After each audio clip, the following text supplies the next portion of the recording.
Segundo libro de Reyes, capítulo 4. Vamos a ver este pasaje del capítulo 4 bajo un tema general. Y le he puesto el Dios proveedor. Así que vamos a ver en este capítulo que hay tres cosas que Dios provee. Y vamos a estar viendo esas tres cosas no ahora, sino en diferentes momentos. Dios proveedor o el Dios que provee. Vamos a ver ahora versículos 1 al 7, en esta ocasión del segundo libro de Reyes, capítulo 4. Hemos ido avanzando, ¿verdad? En los últimos capítulos del primer libro de Reyes. Hemos continuado con el capítulo 2 del segundo de Reyes. Ya hemos visto estos tres anteriores capítulos. Y ahora estamos en el capítulo 4 y aquí vamos a dividirlo precisamente en esta característica, esta perfección de Dios como el proveedor. Es uno de los nombres de Dios que aparecen de manera muy especial en la Escritura, los vamos a ver en un momento. Pero vamos a ver ahora en los versículos 1 al 7 que Dios provee para nuestras necesidades económicas. Dios provee para nuestras necesidades económicas. Y quiero de entrada aclarar dos cosas importantes antes de iniciar mi tema. Primero, que no estoy tratando de hacer superfluo o superficial uno de los nombres de Dios que es usado de manera muy especial. Cuando Abraham le pide el Señor que entregue a su hijo Isaac en sacrificio, y luego cuando está a punto de hacerlo, Dios le ordena, lo detiene, que no lo haga, y en lugar de su hijo ve a un carnero trabado en un zarzal, y Abraham entiende que el que puso ese carnero ahí trabado para poder llevar el sacrificio fue Dios. Y por eso cuando él sacrifica a este carnero, Abraham llama a aquel monte Jehová proveerá o Jehová Jireh. Así que hay en esta una connotación muy importante cuando hablamos de Jehová como proveedor. Su nombre Jehová Jireh, Jehová proveerá. Y como les digo, al hablar ahora de que Dios provee para nuestras necesidades económicas, no estoy tratando de hacer superficial este nombre. Sé que hay un abuso respecto a tratar de utilizar el nombre de Dios para poder obtener una confianza superficial o conveniente cuando tenemos alguna necesidad. Y siempre decimos, bueno, Dios proveerá. Y pensamos muchas veces en Dios proveerá y hacemos el nombre de Dios a veces muy superficial y a veces lo usamos hasta en vano porque para todo queremos utilizar, Jehová proveerá. Vamos a alguna cosa, a alguna diversión, dijo Jehová proveerá. Cuidado, hermanos, no estoy tratando de decir que el nombre de Dios, o al hablar ahorita de que Dios provee para nuestras necesidades económicas, no trato de decir, hermanos, que deberíamos rebajar el nombre de Dios a esta situación o circunstancia de tratar de usarlo como una autoconfianza que nos damos de decir que Dios nos va a proveer aún para cosas que son superficiales o convenientes, de tal manera que el nombre de Dios pierda ese sentido que Abraham le dio, porque ahí es usado más como una frase muy especial que Abraham utiliza al poner el nombre de Jehová proveerá. Está en un contexto que indica algo mucho más importante que a veces las superficialidades que decimos tener necesidades. Así que, en primer lugar, quiero decir esto. Cuando vamos a hablar aquí a Jehová como Jehová proveedor, no es tratarlo de hacer, como he dicho en este momento, rebajar el nombre de Dios a utilizarlo como se nos manda que no debamos usarlo, vanamente, para tratar de decir que Dios y usarlo para que Dios proveerá todas las cosas que de pronto pensamos que queremos. O la segunda cosa es que a pesar de que el nombre de Dios en el caso de Abraham, como el que provee o Dios el que provee, tiene una connotación muy especial que es cristológica y profética, no podemos solamente reducir exclusivamente a eso el nombre de Dios. Porque si hay algo que Dios ha hecho para con su creación, no solamente es haberla iniciado o creado, sino también que, como dice la Escritura, la sustenta y la cuida. Y cuando vamos a hablar de Jehová proveerá o Jehová Jireh, tenemos también que pensar que no solamente está reducido a la cuestión profética del sacrificio dado para Abraham en lugar de su hijo. No se puede reducir nada más ahí. Sí tiene esa connotación y a Abraham le da esa connotación, pero no se puede reducir solamente a ese tema cristológico y profético, porque la Biblia enseña que Dios creador también es Dios sustentador. Y por lo tanto, tenemos que decir que Dios provee para todo lo que necesitamos en nuestras vidas. Y con necesitamos, me refiero a todo aquello que es necesario para nuestra subsistencia y el desarrollo, y no solamente como criaturas de Dios, sino también ahora como hijos de Dios, necesitamos cosas para nuestra subsistencia y desarrollo. Dice Mateo 6:31 al 33, no os afanéis pues diciendo, ¿qué comeremos o qué beberemos o qué vestiremos? Porque los gentiles buscan todas estas cosas. Pero vuestro Padre Celestial sabe que tenéis necesidad de todas estas cosas. Tenéis necesidad. Esto es muy importante, hermanos. Y luego aclara, mas buscad primeramente el reino de Dios y su justicia, y todas estas cosas, ¿cuáles? Las que necesitamos. Todas estas cosas de las que tenemos necesidad serán añadidas. Así que entendamos que Dios es un Dios proveedor y que cuando usamos el nombre de Jehová Jireh no deberíamos usarlo vanamente para cualquier cosa, sino para aquellas cosas que son necesarias para nuestra vida y nuestro desarrollo. Así que surge una pregunta necesaria cuando uno entiende esta verdad acerca de Dios, y es preguntarnos, ¿Dios tiene interés y cuidado de nosotros en los aspectos físicos y materiales por más mínimos que sean? Hermanos, Dios tiene cuidado e interés de nuestros aspectos físicos y materiales por más mínimos que sean. Y por mínimo no me refiero a superficiales, por más mínimos que estos sean. Y sí, la respuesta es sí, por supuesto que sí.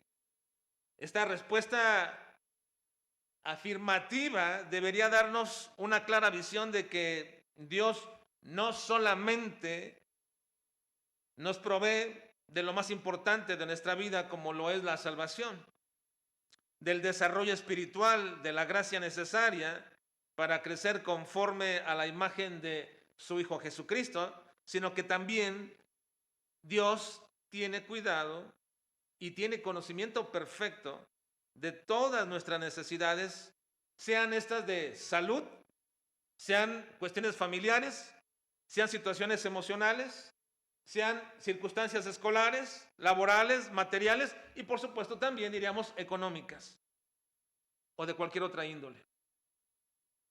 La vida cristiana, hermanos, no está separada de una falsa, o no deberíamos separarla con una falsa dicotomía de lo espiritual y lo material, de decir que estas cosas no tienen, que están totalmente separadas de nosotros. No, la vida cristiana no está ajena a la cuestión espiritual y a la cuestión material como si no fueran importantes en nuestra vida. No, hermanos, no está separada la vida cristiana de esto.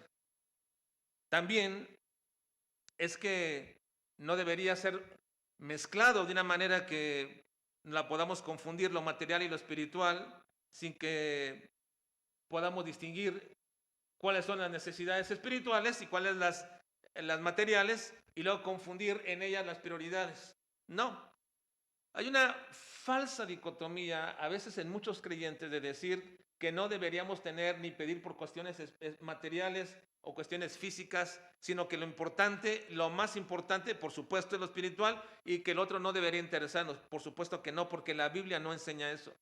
Porque el Señor como sustentador no solamente provee para nuestras necesidades espirituales al darnos su palabra, la oración y una iglesia. Por supuesto que Dios ha hecho todo esto para ayudar y sustentar nuestra vida como creyentes, pero también sabe que tenemos necesidad de comer, de beber y de vestir.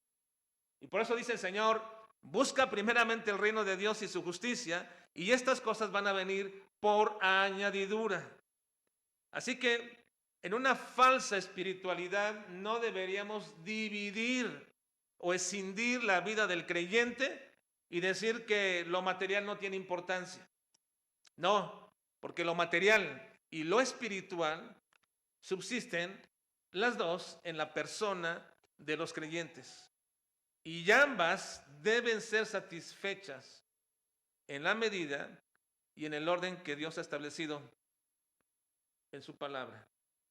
Así que, hermanos, si ambas cosas son importantes para Dios, las cuestiones espirituales y las cuestiones materiales, entonces deben ser suplidas.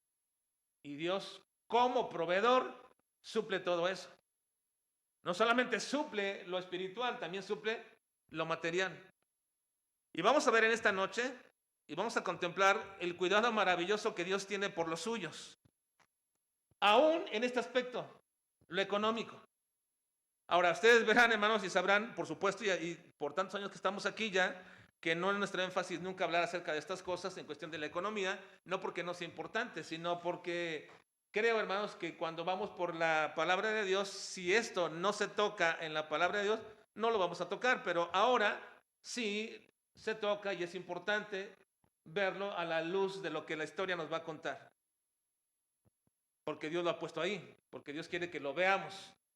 Por eso, Dios es el Dios proveedor. ¿Puedo mantener el título ahí, Bruno, por favor?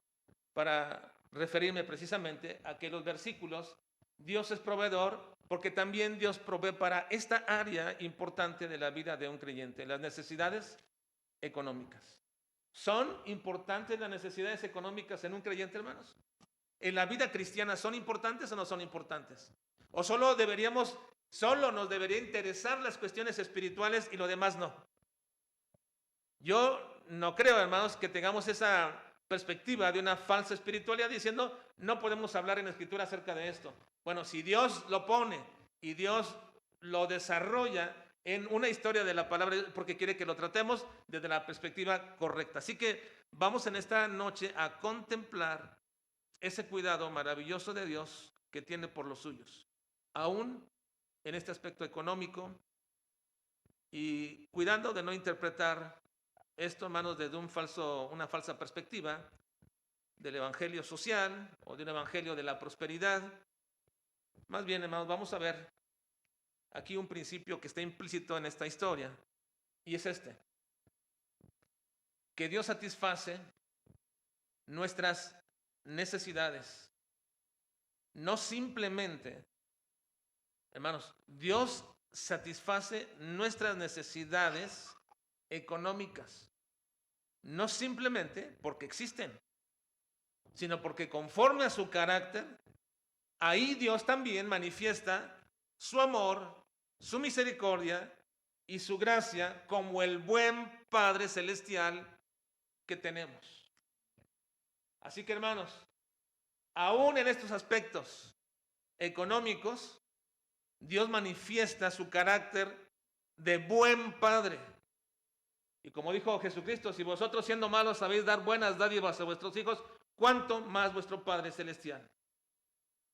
Así que, hermanos, Dios es el buen Padre que manifiesta su carácter de amor, de misericordia y de gracia, aún en este aspecto económico. Así que vamos a observar esto, y al hacerlo nos va a llevar a confiar en Él, no solamente en eso, sino también a depender de su palabra y a obedecerle. Vamos a ver algunos aspectos en este sentido. Versículo 1. Versículo 1, por favor. Entonces, no olviden, por favor, hermanos. Vamos a ver a Dios como el proveedor para nuestras necesidades económicas. Versículo 1. Dice, leamos. Hermanos, leamos. Una mujer de las mujeres de los hijos de los profetas clamó a Eliseo diciendo: Tu siervo, mi marido, ha muerto, y tú sabes que tu siervo era temeroso de Jehová, y ha venido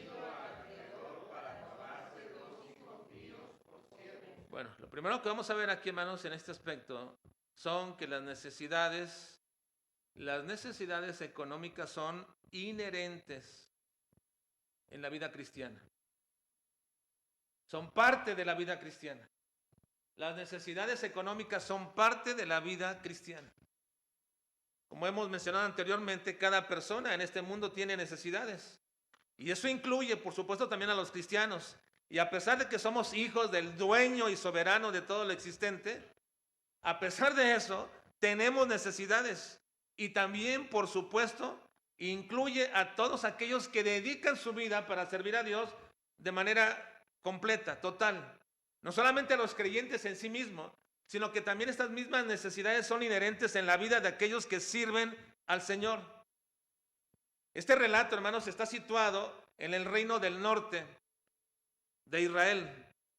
Recuerden, se había dividido el reino, Judá e Israel. Y este relato está situado en el reino del norte durante el ministerio del profeta Eliseo. Este periodo, hermanos, en la vida del pueblo de Israel es un periodo que está marcado por la inestabilidad espiritual, por la decadencia moral, donde la idolatría era promovida desde precisamente la monarquía, desde el liderazgo.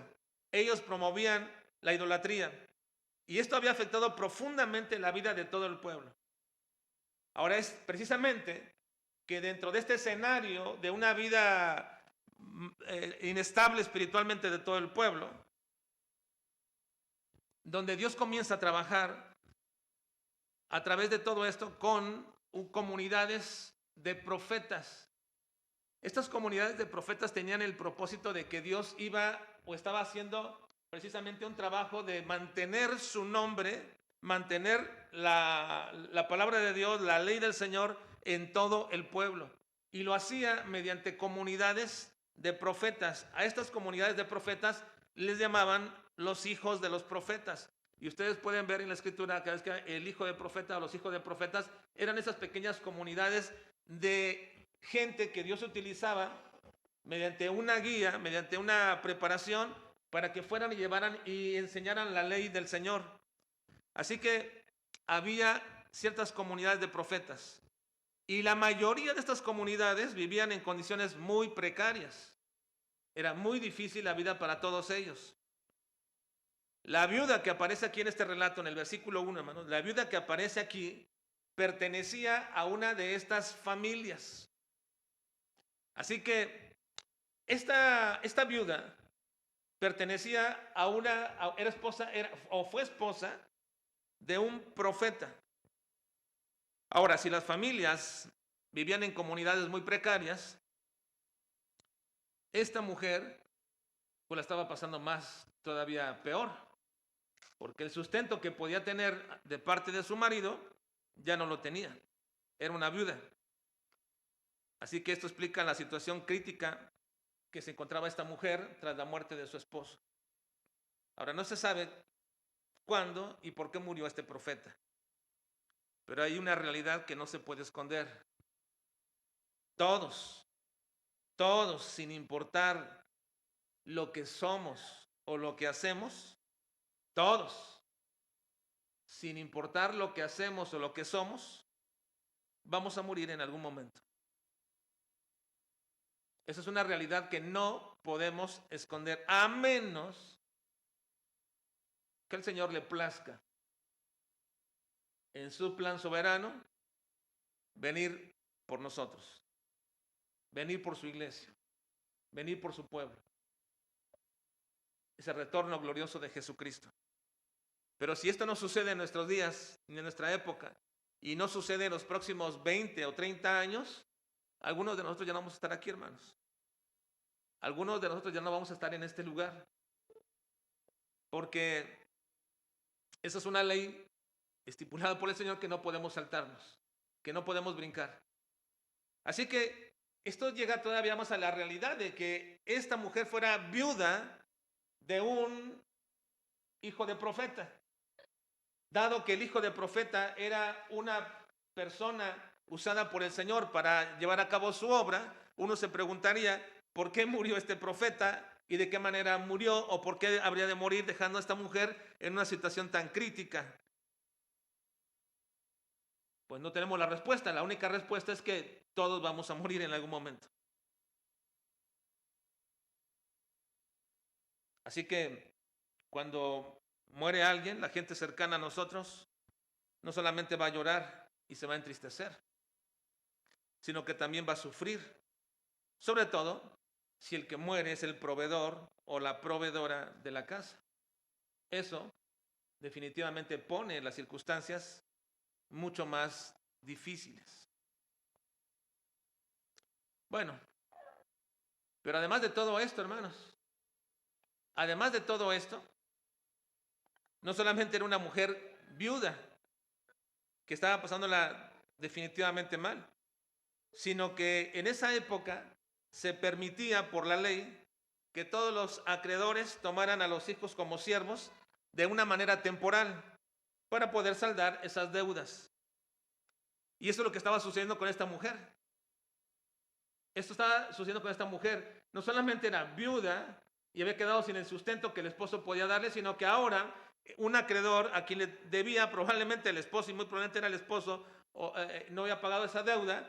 Por supuesto que ahora se vuelve más dificultoso porque este acreedor viene a tomar y a cobrarse lo que esta mujer no puede pagar. Y como no puede pagar, la ley le da a este hombre la posibilidad de que tome a los hijos para que con su trabajo paguen temporalmente todo lo que deben. Esta era parte de la ley. Dice Deuteronomio capítulo 15, versículo 12 al 15. Si se vendiera a ti tu hermano hebreo o hebrea y te hubiera servido 6 años, al séptimo lo despedirás libre. Y cuando lo despidieres libre, no le enviarás con las manos vacías, le abastecerás libremente de tus ovejas, de tu era y de tu lagar, le darás aquello en que Jehová hubiere bendecido, y te acordarás de que fuiste siervo en la tierra de Egipto, y que Jehová tu Dios te rescató, por lo tanto, yo te mando esto hoy. Ahora, esta parte de la ley está especificada en términos generales. Un hombre que se vende a otro en el sentido, no de esclavitud, sino en el sentido de poder pagar las deudas que tenían. Y esto era permitido por la ley, estaba permitido por la ley. Ahora, al parecer, ya le habían anunciado a esta mujer que iban a ir por sus hijos. Así que la situación, hermanos, es extrema de esta mujer. Una mujer que está sirviendo, o que su esposo, cuyo esposo sirve en el servicio de Dios, que está proclamando la ley, está sirviendo al Señor, de pronto muere, queda viuda, no tienen el dinero, la economía suficiente, tienen deudas, y luego le vienen a decir que los hijos van a ser llevados también para pagar esas deudas. Así que la situación de esta mujer es verdaderamente desesperante, sin posibilidades aparentes para poder solucionarla. Y lo único que le quedó a esta mujer fue clamar a Eliseo, buscar a Eliseo. Y en cierta medida lo hizo porque Eliseo era responsable de esas comunidades de profetas. Recuerden que había diferentes comunidades de profetas que estaban haciendo la labor del Señor de llevar la ley, de poder proclamarla, pero el que era responsable de todas esas comunidades de profetas era precisamente Eliseo. Y anteriormente había sido Elías, pero ahora Eliseo ha tomado este encargo. Ahora, como este es lo único que le quedaba a esta mujer, y como la esposa lo sabía, pues Eliseo tendría que hacer algo, pero no era Eliseo, sino en realidad esta mujer estaba buscando la ayuda de Dios, a quien su esposo había sido un siervo temeroso. Dice que él va con Eliseo, dice, mi siervo era temeroso de Jehová. Así que está anteponiendo precisamente el carácter de la vida de su esposo, para que pudiera Eliseo tratar de hacer algo y entendiera que su necesidad va mucho más allá de pedirle solamente a él, sino que él busque a Dios para que arregle esta situación, porque está desesperada esta mujer. Está viuda, tiene deudas, y los únicos que podrían ayudarle son sus hijos, pero ya no van a poder ayudarle porque van a ser llevados para pagar esa deuda. Esta mujer se va a quedar completamente sola. Ahora, cuando ella dice que su esposo era temeroso, esta expresión, hermanos, es muy amplia para poder referirse, hermanos, a la relación y al testimonio que este esposo tenía. Era un esposo temeroso de Jehová. Así que todavía esto se pone un poco más difícil porque esta mujer entiende que como su esposo, siendo temeroso de Dios, un hombre responsable en lo que era, en su relación con Dios, de pronto muere y la deja ella viuda y la deja con una deuda y ahora la van a dejar sin hijos, a pesar de que su esposo era temeroso de Dios. Y esto nos pone en el plano, hermanos, de que ninguno de nosotros tiene garantizada absolutamente la vida, hermanos. Porque dentro del plan de Dios, ninguno de aquí de nosotros sabemos o sabe cuánto va a durar su vida. Ninguno sabe. Así que, hermanos, este es el panorama que tenemos. Y lo primero que presenta aquí el primer libro de esta parte de la historia. Las necesidades económicas o críticas son inherentes a la vida del cristiano, independientemente a qué te dediques o quién seas. Independientemente. No podemos obviar esto. Ni podemos decir tampoco en un triunfalismo, a mí nunca me va a pasar. Y a veces pienso, hermanos, que estamos muy confiados, demasiado confiados en la vida, en lo que estamos haciendo, en lo que tenemos, en lo que el esposo gana, en lo que el esposo hace, en lo que el esposo como proveedor está cumpliendo y todo, y pensamos que tenemos la vida resuelta, pero ¿has pensado en algún momento, hermana, que esto podría cambiar? Por supuesto, no importa lo que haga o lo que seas, pero las necesidades son inherentes a la vida cristiana. No estamos exentos de esto. Nadie está exento de todo esto. Ahora vamos a ver una segunda apreciación de esta historia. Y es que no son los hombres nuestra solución inmediata. Y sin embargo recurrimos siempre a esto. Pero no son los hombres nuestra solución inmediata. Es Dios. Vean el versículo 2, por favor, hermanos. En la parte A, hasta donde llega el punto. Dice, leamos. Y Eliseo le dijo, ¿qué te haré yo? Declárame qué tienes en casa. Bueno, está ahí. Eliseo le dice, ¿qué te haré yo? Es cierto, hermanos, que esta mujer viuda había venido con Eliseo para buscar alguna solución a su circunstancia extrema en la cual se encontraba. Y la respuesta de Eliseo deja en claro que él no es quien va a hacer algo, que él no puede hacer nada por ella en sí mismo, que es Dios a quien él sirve y al que el esposo de esta viuda también servía fielmente, quien va a realizar algo. Dice Eliseo, ¿yo qué voy a hacer contigo? ¿Qué puedo hacer? Es una expresión aquí no de desinterés, sino más bien, hermanos, de mostrar la frustración de que yo no puedo hacer nada. ¿Qué haré? ¿Qué te haré yo? Yo no puedo hacer absolutamente nada. Así que entiende perfectamente Eliseo que él no puede ser la solución para esta mujer.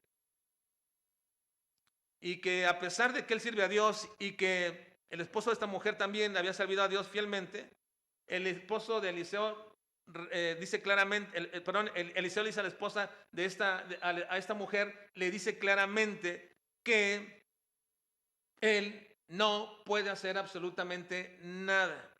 Ahora, si Eliseo reconoce que él no puede hacer nada, pero Dios a quien él sirve sí, sin embargo también debe reconocer, y aquí vemos algo importante, hermanos, que Eliseo es un instrumento y va a fungir como un instrumento de ayuda para dirigir a la viuda conforme a la palabra de Dios y va a guiarla en este punto, evidenciando que el Señor obra por medio de sus siervos como causas instrumentales por las cuales Dios quiere bendecir y arreglar circunstancias en la vida de una persona de cualquier índole, porque Dios puede solucionar la vida de una familia fragmentada. Si Él quiere, simplemente lo hará.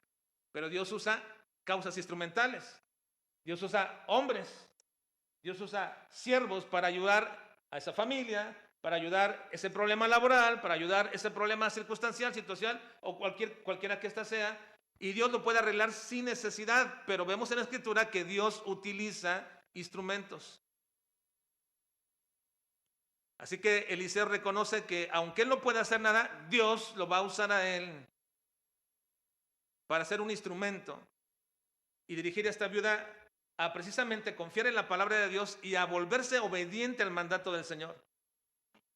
Así que esto evidencia, hermanos, que el Señor obra por medio de sus siervos como causas instrumentales, y así entonces el milagro no va a depender del poder del profeta, sino de la voluntad divina.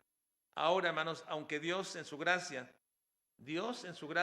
honra el ministerio de sus siervos al usar su obediencia y dirección a través de la cual va a ejecutar la provisión, y Dios hace milagros por mano de ellos. Ellos reconocen, cada siervo verdadero reconoce que no son ellos en absoluto, no lo es. Cuando Pablo y Pedro o Juan y todos ellos hacían milagros y veíamos todo eso y la gente quería honrarles, ellos siempre decían, pero ¿quiénes somos nosotros? No somos absolutamente nada. No es por nuestra mano, es por la voluntad de Dios. Pero eso no deja de lado que Dios usa instrumentos. Ahora, ¿por qué lo quiere hacer el Señor? ¿Acaso con su sola palabra no simplemente podía hacerlo? Es como aquel, y lo reconoce, ¿verdad? Aquel hombre, ¿verdad?, que viene y le pide a Jesucristo que sane a su hija. Y él dijo, no, no vayas, o al siervo, ¿verdad?, que tenía, no vayas, simplemente di la palabra y será hecho. Porque sabemos que con la pura palabra de Dios todo se puede solucionar inmediatamente si Dios lo desea y lo quiere y de manera soberana y sin entenderlo nosotros ni observarlo ni verlo. Quiere arreglar una situación en la vida de una persona, lo va a hacer. Pero normalmente los milagros de Dios se hacen por medios instrumentales. ¿Para qué? ¿El por qué se hace todo esto? Bueno, no entiendo mucho la razón del por qué, pero sí sé que lo hace el Señor. Que Dios usa hombres, que Dios usa mujeres, a fin de llevar a cabo sus propósitos, pero siempre con el propósito de que esos hombres y mujeres, al ser usados, le entreguen la gloria y la honra a Dios. Porque si no lo hacen y se adjudican la obra de gracia que Dios ha hecho, entonces recibirán, hermanos, un juicio peor todavía. Como se acuerdan en aquella ocasión cuando Elías, o lo veremos más adelante, ¿verdad?, pero el siervo, ¿verdad?, de Eliseo, más bien Eliseo, más adelante sana a aquel hombre en el capítulo 5, precisamente lo que seguirá después, y como el siervo Jesse quiso tener en ello parte. Entonces Eliseo le dice, cuando se da cuenta de esto y descubre, dice, ahora la lepra de él se te pegará a ti. El juicio que era para él vendrá a ti. Y esto es que tener mucho cuidado en ese sentido, hermanos. Así que no son los hombres la solución. Sin embargo, a Dios le place usar instrumentos. Y esto es algo importante que debemos de meditar en este sentido. Dios usa instrumentos para lograr los propósitos que Él quiere. Ahora veamos la parte B de este versículo, porque esa es una tercera apreciación que debemos ir viendo respecto a las necesidades económicas. Versículo 2, parte B, dice, y Eliseo le dijo, ¿qué te haré yo? Declárame qué tienes en casa. Ahora lean por favor ustedes. Y ella dijo, tu siervo ninguna cosa tiene en casa, sino una vasija de aceite. Ahora, esta segunda parte vemos que Dios usa para satisfacer nuestras necesidades económicas, hermanos. Dios usa lo poco y a veces hasta lo menospreciado para seguir proveyendo.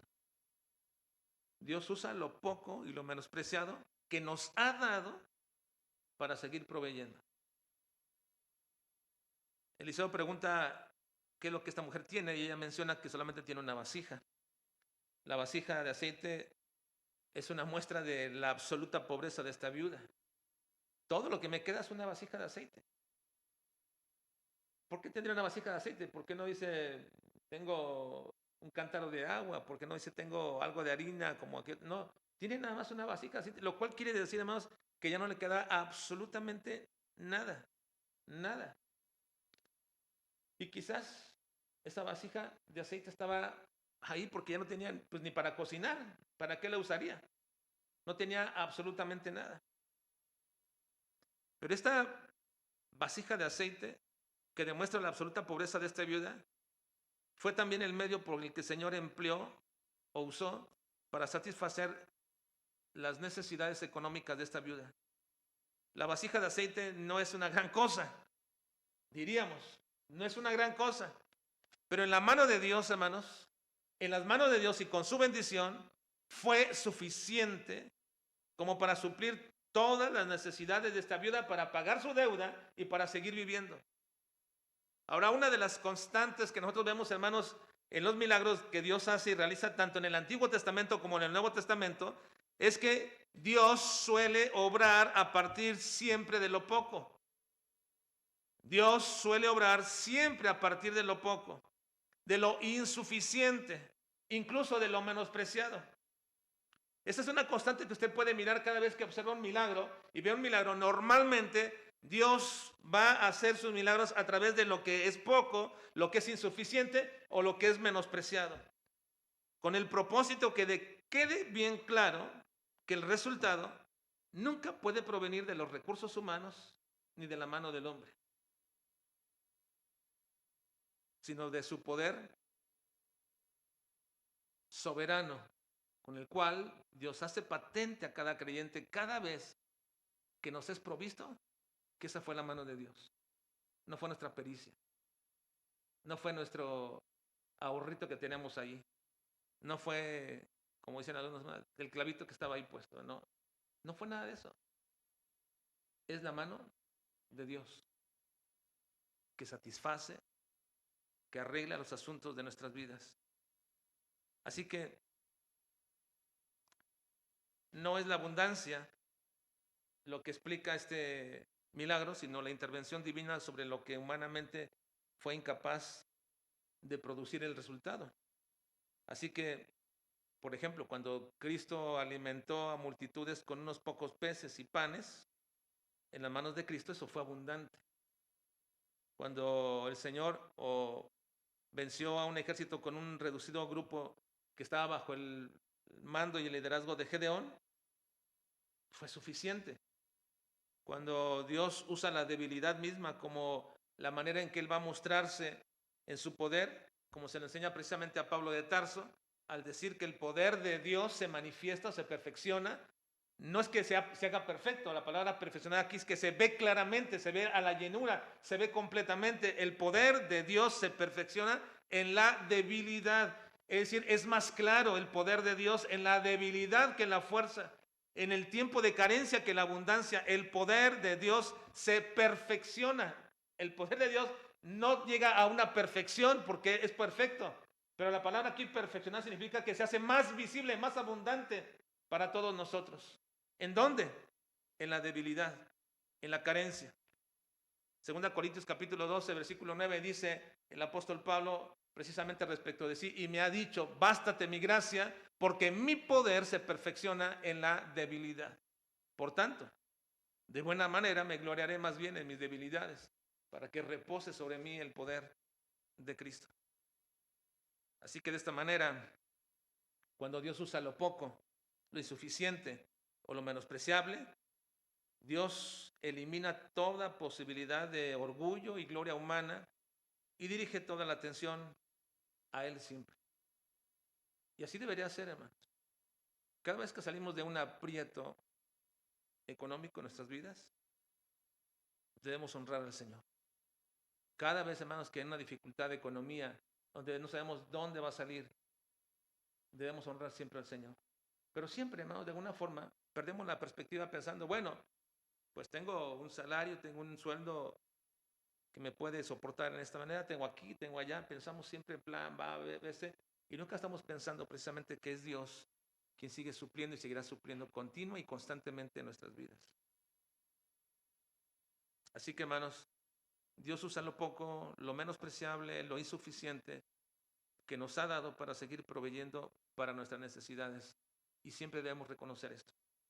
Si tienes un trabajo, Si tienes un bien económico, si tienes una casa, si tienes algo que te soporta en este momento, no es porque te lo mereces o porque hiciste lo suficiente tú, sino porque Dios ha querido y ha apreciado y le ha placido a Él dártelo.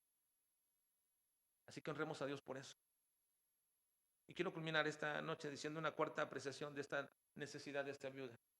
Y es que la provisión de Dios, hermanos, tiene siempre un límite y es intencional. Y es donde completamente nos separamos de lo que es la teología de la prosperidad. No es que la abundancia en tu vida ilimitada manifiesta que tú eres más espiritual. No. La provisión de Dios tiene siempre un límite y ese límite es intencional de parte de Dios. Vamos a leer, por favor, versículos 3 al 6, la culminación de esta parte de la historia. 3 al 6. Leamos. Él le dijo, ve y pide para ti vasijas prestadas de todos tus vecinos, vasijas vacías, no pocas. Entra luego y enciérrate tú y tus hijos, y echa en todas las vasijas, y cuando una esté llena, ponla aparte. Y se fue la mujer y cerró la puerta, encerrándose ella y sus hijos, y ellos le traían las vasijas, y ella echaba del aceite. Cuando las vasijas estuvieron llenas, dijo a un hijo suyo, tráeme aún otras vasijas. Y él dijo, no hay más vasijas. Entonces cesó el aceite. Ahora imagínense esta historia, hermano. Porque esta no es un cuento. Es una historia verídica, no es un mito. Es una realidad, es una historia real. Pero imagínense a esta mujer, ¿verdad? Con esa pequeña vasija que tenía y cómo a la voz del profeta, ordenado por el Señor, creyendo lo que Dios iba a hacer, esta mujer comienza a llenar vasija tras vasija, tras vasija, tras vasija, una y otra vez y otra vez. Yo creo que cada vez que llenaba una vasija, me imagino la sorpresa que tenía ella y la sorpresa que tenían sus hijos de ver cómo se seguía llenando y llenando y llenando. Así que cuando ya esta mujer dice, tráigame más vasijas y no hay nada, yo no creo más que esta mujer se haya sentido decepcionada.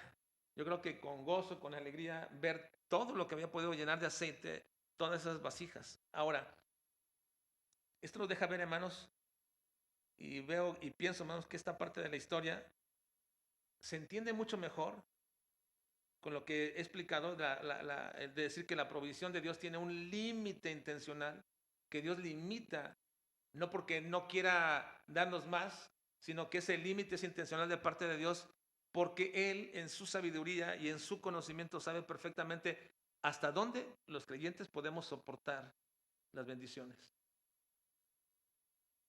como también las carencias. Y esta parte, hermanos, se puede entender bien con el texto que vamos a leer, porque el Señor muchas veces nos permite que tengamos, o no nos permite que tengamos más allá de lo que necesitamos y lo que es necesario. Vean Proverbios 38 y 9, dice, lean conmigo por favor, hermanos, porque si ustedes y yo tenemos precisamente esta problemática, que en el tiempo de necesidad o de abundancia podríamos perder la perspectiva correcta, hermanos, entonces recuerden por favor este versículo. Leamos, dice, vanidad y palabra mentirosa aparta de mí. No me des pobreza ni riquezas. Manténme del pan necesario. No sea que me sacie y te niegue y diga, ¿quién es Jehová? O que siendo pobre hurte y blasfeme el nombre de mi Dios. Por eso, hermanos, es que Dios tiene un límite intencional a sus bendiciones. Y algunos dirán, pero ¿cómo aquellos que no siguen al Señor, que no le buscan, que no leen? Y no hablamos de la gente de fuera, sino esos hermanos que decimos, no leen la Biblia, no se saben textos, no saben, les preguntan un texto de la Biblia y no conocen ninguno, no vienen al templo. ¿Y cómo es que a ellos les va mejor? ¿Y cómo es que ellos prosperan en sus negocios, en sus trabajos, los suben de puesto, les suben sueldo y pensamos cosas como estas? Bueno, una vez más, el límite de las bendiciones de Dios son intencionales. Y tú no puedes estar fijándote cuál es el límite para otros.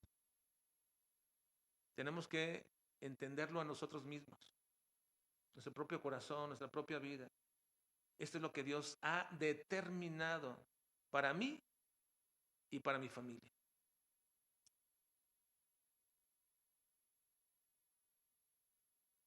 En esta parte, hermanos, de la historia, vemos que el aceite no dejó de fluir por la falta de poder de Dios, por supuesto, sino porque ya no había vasijas disponibles. Es decir, el límite no estuvo en Dios, sino en el propósito que Dios había determinado. Y esto nos enseña que la provisión divina, hermanos, no es precisamente infinita en términos de acumular todo lo que querramos, sino suficientemente para que su voluntad sea cumplida en nosotros. Dios nos da lo necesario para cumplir sus propósitos en nuestras vidas y no para alimentar nuestros deseos desordenados o la falsa idea de abundancia que no puede tener fin. Así entonces, hermanos, la limitación que Dios le pone a la provisión en realidad no es una carencia que deberíamos nosotros de sentirnos mal. Es una expresión del amor, la sabiduría, el cuidado de Dios, de la gracia de Dios para nuestras vidas.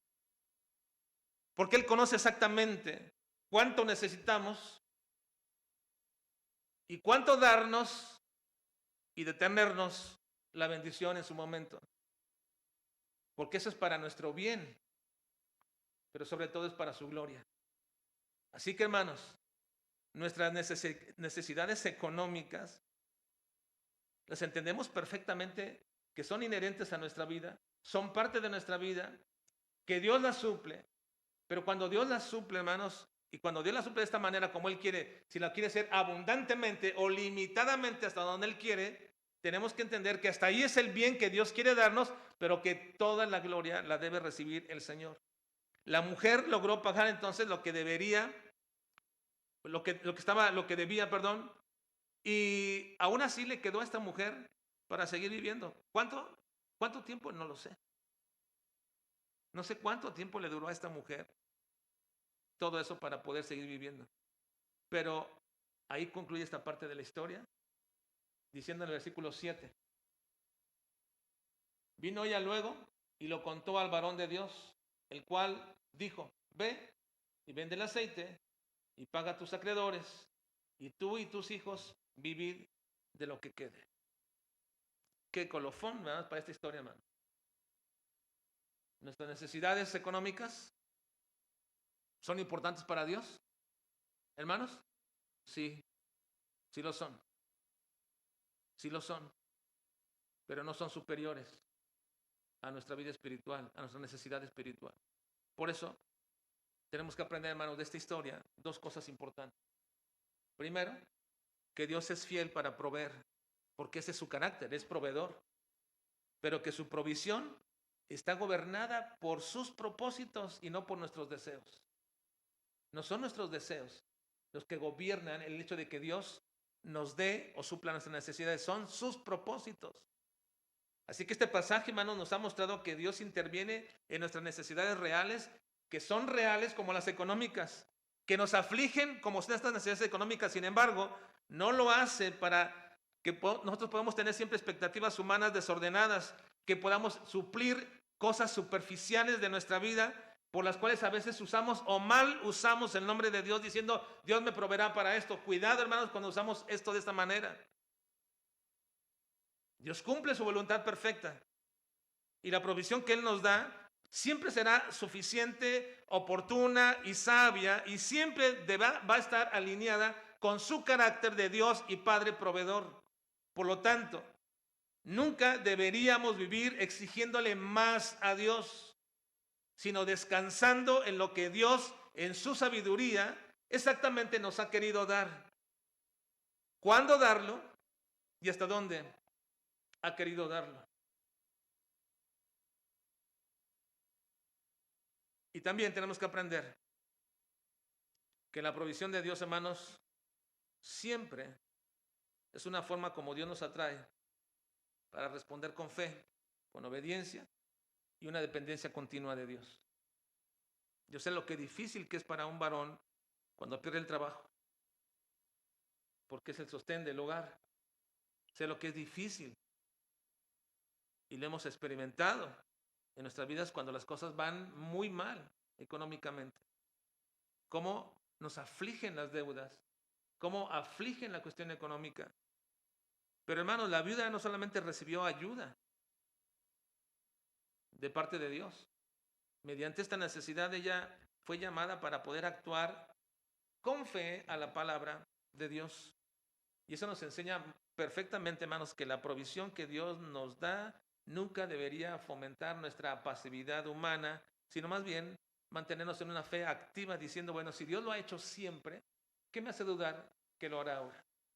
Si Dios ha hecho siempre, ¿por qué dudo que hoy no lo va a hacer? Y siempre recuerdo ante esto, hermanos, este texto que nunca olvido porque era un texto que nos sostenía en tiempos de necesidad. Cuando era un niño y veía a veces a mi padre acercarnos, juntarnos y poder orar por tal necesidad, porque éramos bastantes de familia, éramos 9 en la familia, 7 hijos, con necesidades todos. Y cuando las cosas de pronto, él perdía el trabajo de pronto y no conseguía de manera inmediata, las cosas comenzaban a ponerse, siempre nos juntaba, orábamos y nos decía esto, recuerden siempre este texto, joven fui y he envejecido y no he visto justo desamparado ni su descendencia que mendigue pan. Y recuerdo esto, si Dios siempre ha hecho así y ha actuado en este carácter de un Dios proveedor, ¿qué me hace dudar que ahora no lo hará? Dios sigue obrando, hermanos, de la misma manera. Usa medios, guía a sus hijos y atrae siempre la ayuda de las maneras y las formas que Dios ha querido.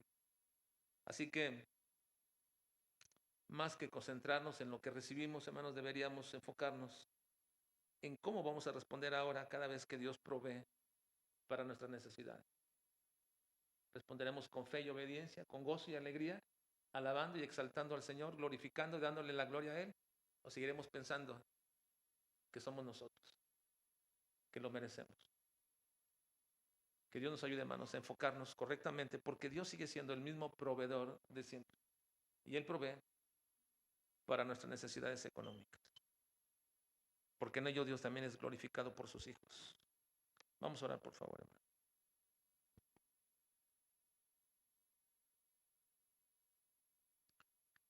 Padre, suplicamos en esta noche que nos ayudes a comprender, Señor, y entender cuando somos sometidos, Señor, a opresión, cuando las presiones de carácter económico son fuertes, que hacen que tambalee nuestra fe, que hacen que dudemos de tu carácter como un Dios proveedor. Perdónanos, Dios. Perdónanos porque perdemos el objetivo, el propósito y a veces invertimos las prioridades en nuestra vida. A veces pensamos que por no estar en tu casa podemos tener más. Por aprovechar el tiempo y no orar y no leer tu palabra, podemos hacer algo más. Y sabemos, Señor, que eso es una necedad. Perdona nuestras vidas, nuestros pensamientos, nuestros actos, porque tú sigues siendo el mismo Dios proveedor. Desde aquellos tiempos, Señor, en que te has manifestado siempre proveyendo para Abraham un sacrificio, para esta mujer el aceite para saldar sus deudas, lo sigues haciendo continuamente con todos nosotros, Señor. Te alabamos, Padre Celestial, porque tú eres nuestro Padre proveedor, un Padre bueno que satisface de acuerdo a su carácter y a su voluntad nuestras necesidades. Te alabamos, Dios, y te bendecimos en Cristo Jesús. Amén.